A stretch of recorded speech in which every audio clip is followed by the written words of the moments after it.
शंकराचार्य जी, आपका उन्नाव में स्वागत है। आज आप गौरक्षा यात्रा लेकर निकले हैं, इसका उद्देश्य क्या है, इसकी जरूरत क्यों पड़ी? ऐसा है कि विगत दिनों अपने देश के सबसे बड़े मेले, धार्मिक मेले, माघ मेले में कुछ घटना हुई थी। उसके बाद उत्तर प्रदेश के मुख्यमंत्री ने ये वक्तव्य दिया कि समाज में कुछ कालनेमी आ गए। नाम उन्होंने बताया नहीं,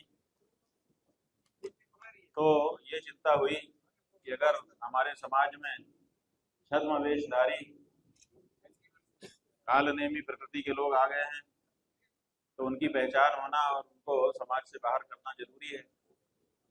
इसके लिए टेस्ट किया जाना चाहिए कि कौन असली है, कौन कालनेमी नकली है।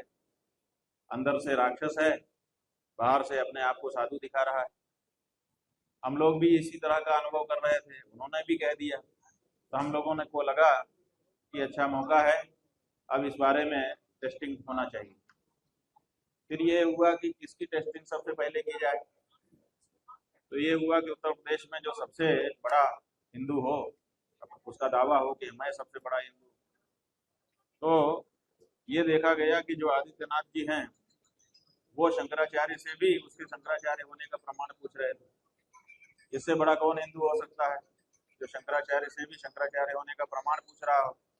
तो हम लोगों ने सोचा पहले इनसे ही शुरू करते, तो उनको कसौटी पर कसना शुरू किया। तो उनके चेहरे मोहरे को देखा, फोटो देखा, तो टूटा हुआ सिर था, गेरुआ कपड़ा था, ऐसा लगता था कि कोई सन्यासी, योगी, सती। फिर हम लोगों ने उनके आचरण को देखना शुरू किया, तो पता चला कि वो तो वेतन भोगी हैं। उत्तर प्रदेश सरकार से हर महीने वेतन लेते हैं और भत्ता लेते हैं। तो कोई सन्यासी भत्ता तो वेतन तो लेता नहीं है और भत्ता वेतन लेकर के काम करता नहीं है। हमारे शास्त्रों में भी नियम है कि जो सन्यासी हो गया वो वेतन भोगी कर्मचारी नहीं हो सकता, चाहे किसी संस्था का हो, चाहे किसी व्यक्ति का हो। तो फिर उनके बारे में शंका हो गई कि इनका आचरण तो अलग है, कपड़ा अलग है। फिर हम लोगों ने देखा कि जो व्यक्ति संन्यास धारण करता है वो अहिंसा का व्रत ले लेता है, वो हिंसा नहीं करता है। और एक मुख्यमंत्री के रूप में करोड़ों पशुओं को मार करके उनका मांस बेचने का उनका कारोबार है, एक्सपोर्ट का बहुत बड़ा उत्तर प्रदेश सरकार का। तो ये काम भी सन्यासी योगी करता नहीं है और ये कर रहे हैं। तो फिर शंका हो गई मन कि ये असली सन्यासी हैं कि नकली सन्यासी हैं, असली हिंदू हैं कि नकली हिंदू हैं। तो हम लोगों ने कहा कि आपके बारे में शंका उत्पन्न हो गई है, आप 40 दिन में इसका उत्तर दीजिए कि आप असली सन्यासी हैं कि नकली हैं, असली हिंदू हैं कि नकली हिंदू हैं। वो 40 दिन प्रतीक्षा करते करते बीत रहा है। 38 दिन हो गए हैं, 2 दिन और बीच में है। 41वां दिन हम लखनऊ आएंगे और आकर के इस बारे में जो बात निकल के आएगी उसको घोषित करेंगे, ये हमने कहा था। तो हम अब काशी से चल पड़े हैं, आपके उन्नाव आए हैं। आगे हमको नैमिषारण्य होकर के तीर्थ दर्शन करते हुए लखनऊ जाना है। इसीलिए जाना है, इसीलिए इसकी जरूरत पड़ गई। ये असली नकली का भेद समाज को पता चल जाए ताकि नकली कोई आकर के समाज को ठगे ना। अब इसी बीच में जो गौ माता की बात, गौ हत्या के बारे में, वो भी हम लोगों ने अध्ययन किया।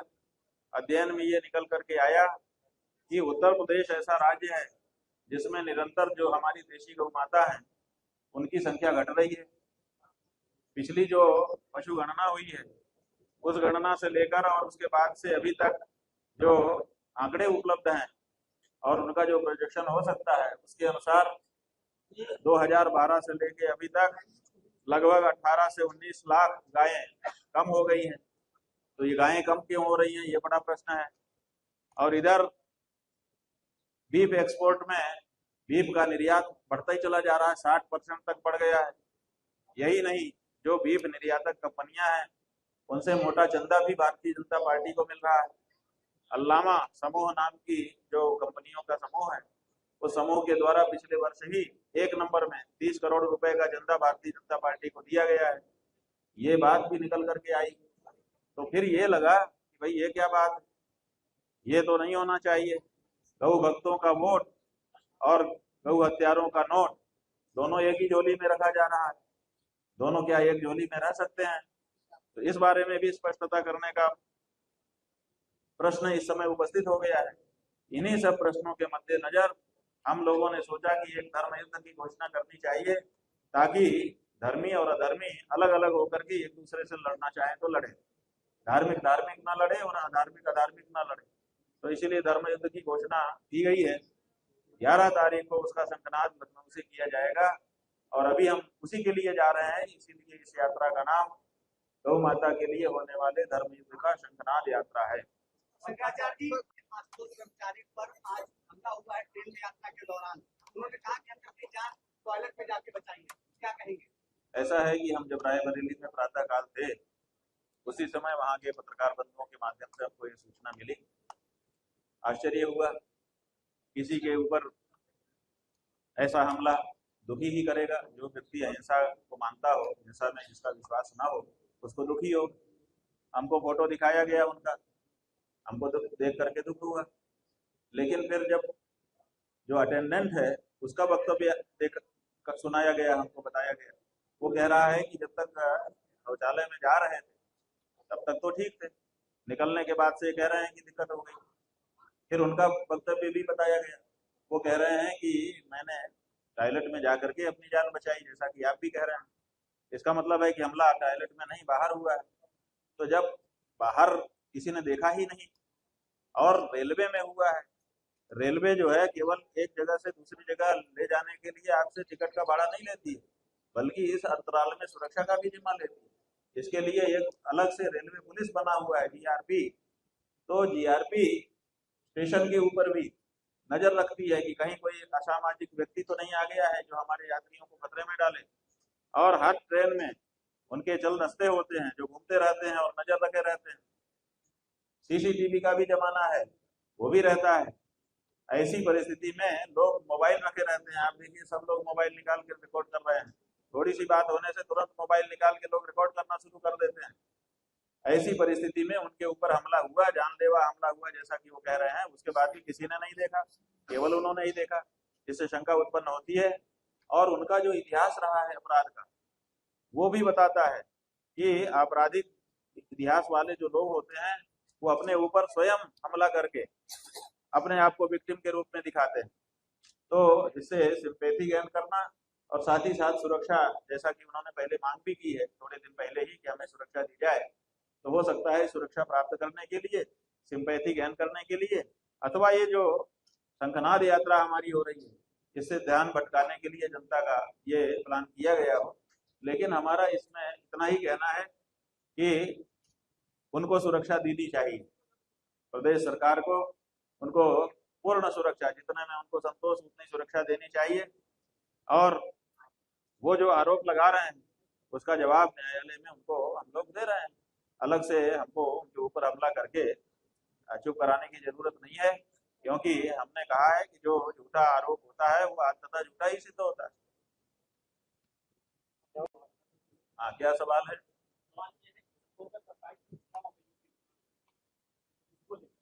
ऐसा है कि एक तो ये बात है कि कहीं ना कहीं देश में चुनाव तो होता ही रहता है, इसलिए चुनाव के लिए अगर हम लोग प्रतीक्षा करेंगे तो कोई मतलब नहीं। हमारा ये कहना है बंधु, जो लोग ये प्रश्न उठाते हैं कि 2027 में उत्तर प्रदेश में चुनाव है इसीलिए आप ये बात उठा रहे हैं, तो पहली बात तो ये है कि हम तो आज़ादी के पहले से उठा रहे हैं।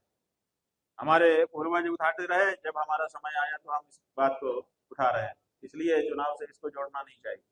दूसरी बात यह है कि चुनाव से क्या होगा, अगर जो पार्टी सत्ता में है, अगर आप ये कहना चाहते हैं कि चुनाव में हम इसको हटा करके दूसरी सरकार लाना चाहते हैं, तो दूसरी सरकारों को तो हमने हटा करके इनको लाया था। दूसरी सरकारों को तो इसीलिए हटाया था कि वो हिंदू भावना के अनुसार काम नहीं कर रही थी। तब हमने अपने आप को हिंदू हिंदू कह करके हिंदू निरूपण करने वाली पार्टी को सत्ता दी है। इस समय वो सत्ता डबल इंजन की चल रही है। तो अभी तो हमारे द्वारा हमारी भावनाओं को बचाने के लिए, उसकी रक्षा करने के लिए लाई गई पार्टी ही सत्ता में है।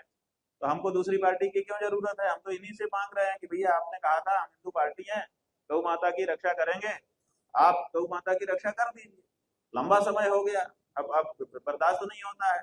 शुरू में आपने कहा कि हमको थोड़ा जमने दो, फिर आपने कहा अभी कर रहे हैं, अभी कर रहे हैं, अभी कर रहे हैं, ऐसे टालते चले जा रहे हो। कि गौ माता का रक्षा का प्रश्न कोई टालने वाला प्रश्न थोड़े है। हमारे हिंदुओं के घर में जब रोटी बनती है तो हम ये थोड़े सोचते हैं कि बच्चा खा ले फिर गाय को खिला दूंगा, बूढ़ा खा ले फिर गाय को खिला दूंगा, ऐसा थोड़े सोचते हैं।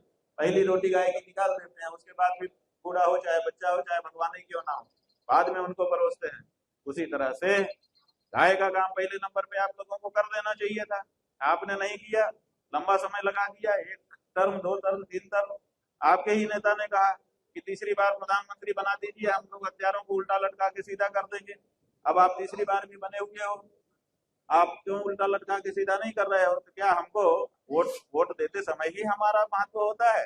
वोट देने के बाद अपनी बात पूछने का आपसे हक नहीं होता है? आप कहते हैं कि चुनाव आ गया इसलिए पूछ रहे हैं। अरे हमने आपको वोट दिया था, हमारा हक है आपसे सवाल पूछने का, हम अपने हक से पूछ रहे हैं।